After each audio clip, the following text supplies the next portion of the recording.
Welcome back to the Alternative Highest Podcast, the number one podcast in Southwestern Ontario. That is just a fact. A new PSA, because I did check the data this week, and we've went from 80% down to 40%. So thanks for hitting the subscribe button. The rest of you just hit the subscribe button. It's free. And with that, on with the show. Today's guest is super special. It is a very close friend, a brother, someone I've looked up to since I was in public school. I I met him when I was 12, 13 years old. I was riding back seat in your blue Celebrity. Yeah. I forget where we were going, but I ended up at your house playing friggin' NHL 95 or something like Sega, yeah. that. Yeah. And then we grew together. We've lived together. We've done so much. And you guys took me in during COVID. It was, I, living together was a lot of fun. Shawn Simpson. I, I just find everything you do to be so inspiring and so kind and so sweet. It's your passion for helping others is beautiful. So I wanted to talk to you about what it's like, because you started coaching how many years ago? I started when I was about 20 years old. I was still playing, getting a little bit of coaching in at the same time, and I've taken a couple years off since then. So we're pushing 20 to 25 years now, I would say. And your daughter was one of the first ones that I started paying attention to when you started coaching, because that that glow up from that team was pretty cool, because that started out like you guys jumped into like an A spot pretty Yep, quickly. yeah. And I mean, a lot of that's just having somebody who's passionate about the game and who loves their players. It it involves a lot, and it goes outside of myself too. Like I appreciate the introduction first and foremost. We do go back a lot of years. You looking up to me makes me sound old though. So, yeah, it stretches back a long time, and I appreciate you having me on first and foremost. I don't feel like Thank I'm you for that coming. special, but You're very yeah, going back to Haley, and any coaching, you're only as good as the people you surround yourself with. So it takes a village, and I've been blessed enough to have great supporting casts around me when I do have teams that I'm coaching, and it seems to be the winning philosophy, because you get players in the end still acknowledging from Haley's team and even teams prior to that. So the family feel, as soon as you get that from your team, they'll start running through walls. And when you have the support of the parents, encouraging the kids to listen and run through walls, then coaching becomes real easy. And again, you're only as good as the people you surround yourself with. hmm So I've been really lucky that way. So when you like Haley's been done hockey for a few years now.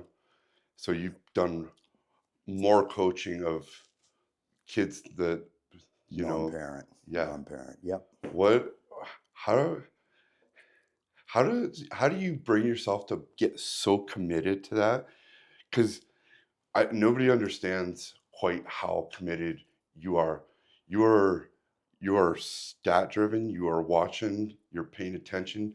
And then when you're not doing that, you're on the phone with the kids. You're making sure they're in the right headspace. You're checking in on them.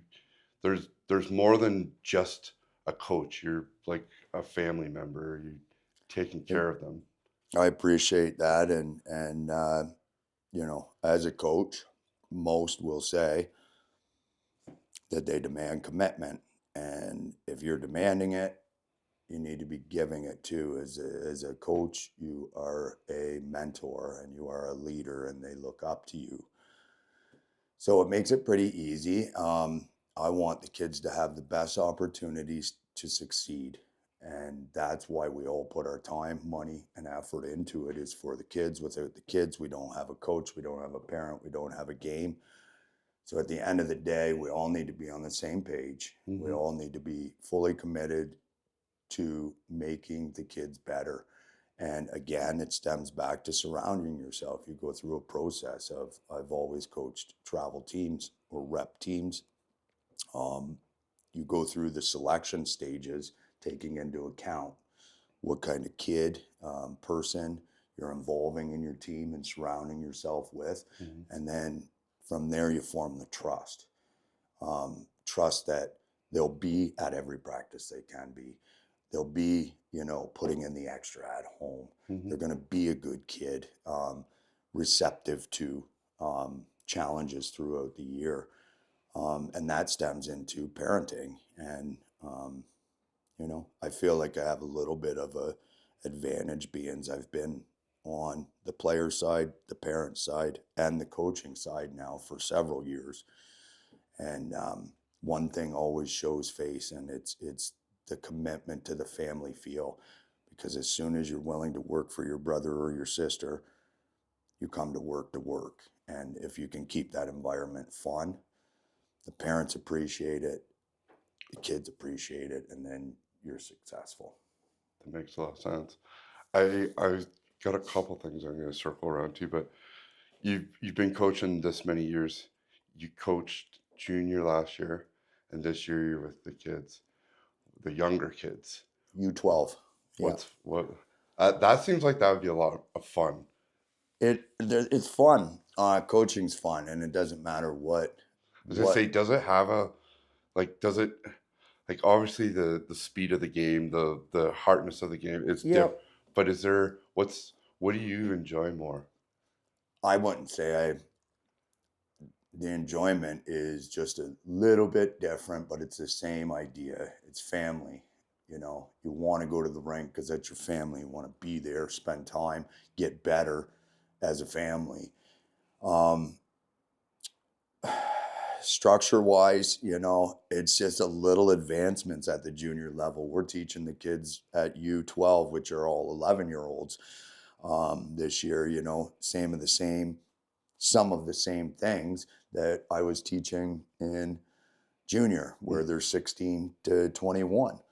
And, you just change it up, adjust the drill a little bit. And I've used the same drills with 11-year-olds that I have with juniors, just with a little tweak here and there. As far as in the room, same thing. It's just a little bit of different humor, Yeah. different levels, I would say. But, at the end of the day, having any age kid, young man, look at you and take the time to call you after our season is done, it's the paycheck, right? I was just say I don't know how many times that I was out on the golf course or I've been somewhere and somehow we get talking about, a coach, and I was at the golf course earlier this year and I was talking to a kid who you had coached and he couldn't say enough great things about you, and it was just one of those things. My hair stands up because I we've been close for a long time, and I like it's just cool when your friends are so invested and they want to make that sure that that kid has a special time and they know that they feel special. So it's an honor when your friends are that great of people. It's the same. You do it in a different way too. You were in a horrific accident that could have left you in a lot different situation, and you persevered, and it makes me proud to be your friend, and this is an honor to be able to sit down with you and tell you also that you change lives. And maybe that's one of the reasons we get along so well, is you're a positive influence for a lot of people, myself included. So the respect is mutual, Thank and you. we do it in a little bit different ways, but it's the same thing in the end, right? At the So end of the day, it is the same thing. for sure. What brought I kind of know this and I'm teeing this up. What brought you to coaching? How did it all start for you? Like, Well, it's funny you say that because I wanted to make sure that I mentioned guys along my way, and one of them being your father. yeah, Um, I got Paul Graylis over in Wallaceburg. I got Tom Venerd. I got Bruce McFarlane. All guys that made me feel the way that I want to make others yeah, feel. And I remember them, and they're still involved in my life today. Maybe not as much as I would like, but we're all busy. But yeah, all people I look up to, and you know, I remember them believing in me where others didn't, and that will never leave my mind.